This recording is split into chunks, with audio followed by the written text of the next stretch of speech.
We're going to be doing a static contraction, bent over row. This is going to utilize our curl bar off the back center pulley. Going to go ahead and hook this up. I'm going to train the machine what the proper range of motion is. I will demonstrate the range of motion first. Essentially, you want to be behind the pulley. You want to start bending your knees down. You want to put a slight angle in your back, and we're going to be pulling up and into our chest with this. I don't want to be hunched over the front. I don't want to be tilting back or pulling back. Essentially, you want to be maintaining this position the entire time. I need to train the machine what the range of motion is. I hit the set range of motion.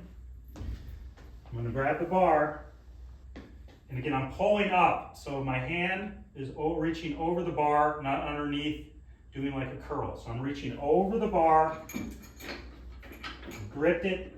I'm going to bring it up to the top range, which is up into my chest, not too far up into my chest. I wait for the beep. I'm going to lower it to my lower range, which is right above my knees. And as soon as that is done, I'm going to go ahead and bring it up. And then with this exercise, we're doing a static contraction. The machine is essentially locked, and I want you to create force and pull up into it as hard as you can for the entire 60 seconds.